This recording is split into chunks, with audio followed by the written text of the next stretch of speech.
Oleh karena itu saya sampai konslet sama kakak saya Ali Gufron alias Mukhlas dan Amrozi, plus kawan saya satu leteng di Afghanistan Imam Samudra, ketika kami sama-sama sudah ditangkap di Mapolda Bali.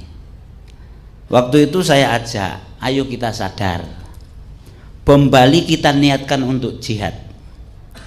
Kita harus ingat, jihad sejak zaman disyariatkannya oleh Allah kepada Nabi Muhammad. Kalau jihad itu kalah, pasti ada kesalahan.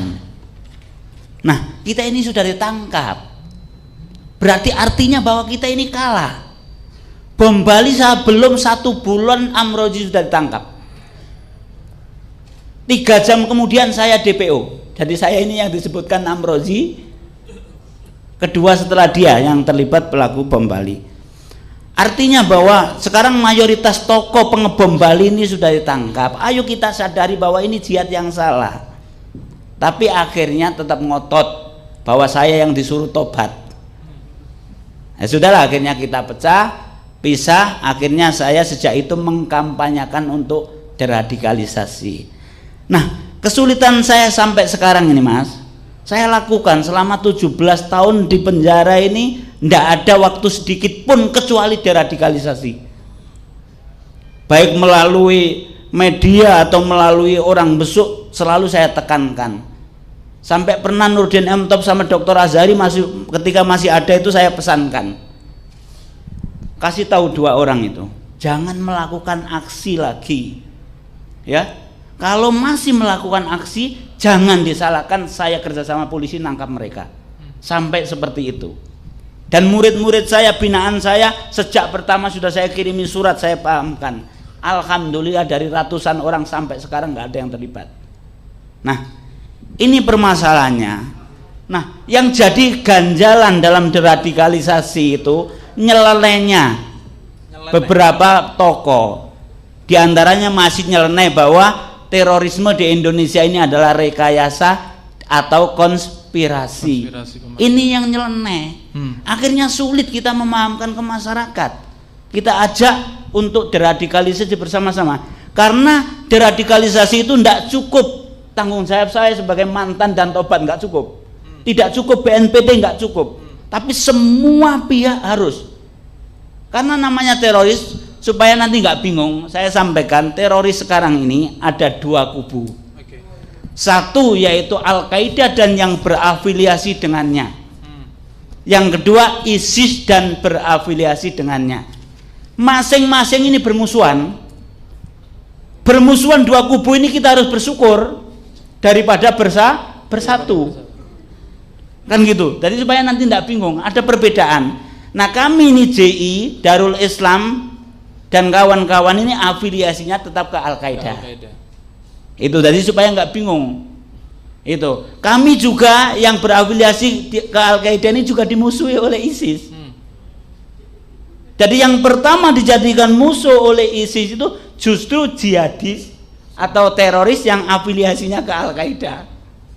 Nah, seperti ini tantangan. Oleh karena itu bahwa kita yang cinta NKRI ini harus semua pihak harus terlibat dalam deradikalisasi. Kalau yang misalkan belum tahu caranya bagaimana, monggo sowan besok saya ke rutan narkoba Polda Metro Jaya. Saya akan terima, saya akan kasih resep-resep bagaimana di masyarakat untuk menghadapi ideologi mereka ini, baik yang ISIS ataupun yang Al-Qaeda. Oke.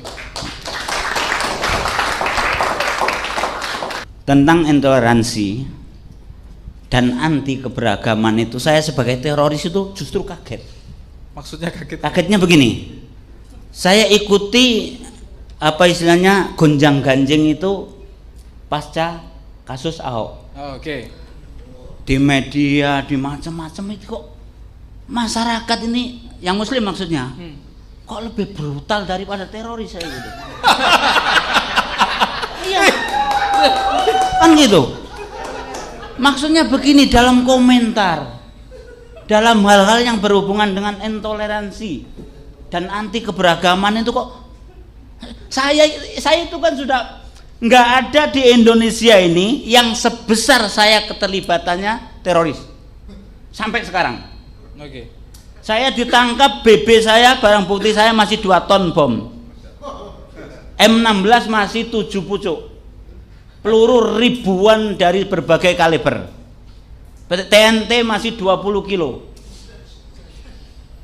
Jadi keren kan gitu. Kemudian hingga sekarang belum ada yang menyamai teroris di Indonesia. Ya jangan sampai ada, Mas. Maksudnya begini, artinya bahwa belum pernah ada teroris yang berani membawa 1 ton bom kecuali saya. Oke. Itu kan yang bunuh diri itu kan belum lancar nyetirnya. Jadi mau bunuh diri itu minta diantar oleh korlapnya, coba mendekati Sari Club baru saya kasihkan itu. Nah, ini kan sudah paling atas lah, kalau radikal itu paling atas. Teroris paling keren lah katakan. Paling atas. Tetapi ketika saya saksikan intoleransi, kasus Ahok kemudian mendekati Pilpres, yang kemarin itu saya sampai gede-gede. Itu kok seperti itu kan gitu. Nah, apakah ini yang harus kita luruskan? Masalah intoleransi dalam Islam ini adalah ajaran Islam.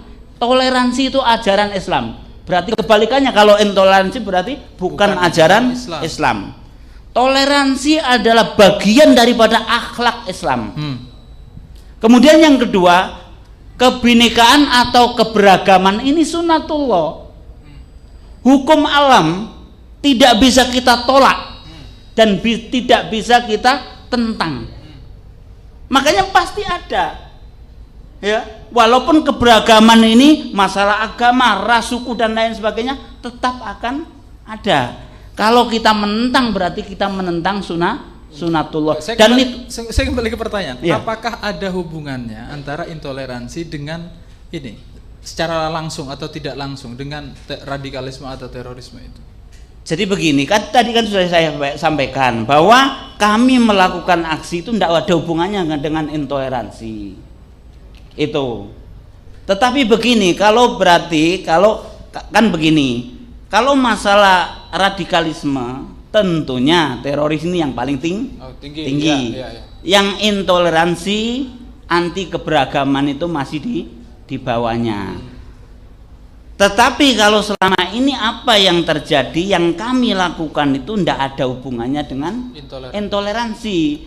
Karena kami kami sebagai teroris itu menerima, ya, ada toleransi. Tadi sudah saya sampaikan, kalau saya ini tidak menerima atau kami tidak menerima adanya keberagaman, tentunya banyak sekali yang sudah kita bom dan kita bunuh. Kalau standarnya Mas Alam untuk mengukur intoleransi itu kan, jenengan mau nggak anak Anda kalau misalnya kepala sekolahnya itu Katolik misalnya, mau nggak menyekolahkan anak di situ? Yo, kenapa kok seperti itu? Nah, itu ukuran intoleransi Mas Alam ya? Enggak seperti itu kalau menurut saya. Karena ngapain saya kok menyekolahkan ke sekolah yang kan gitu. Tetapi kalau misalkan, ya misalkan ini, saya harus menyekolahkan anak ke SD negeri. Ya, ke situ dulu. Terus kebetulan kepalanya ini Kepalanya ini non muslim, ya tetap saya sekolahkan. Clear Mas Alam. Itu makanya takkan tadi saya sudah sampaikan, saya lihat intoleransi di negara kita ini kan gitu. Saya ini teroris kok melihat intoleransi sama anti keberagaman, saya kaget itu. Ini yang harus kita luruskan bersama-sama. Kan gitu. Siap. Terutama NU Nahdlatul Ulama ini saya akui, jadi istilahnya saya terbantu bener deradikalisasi yang dilakukan.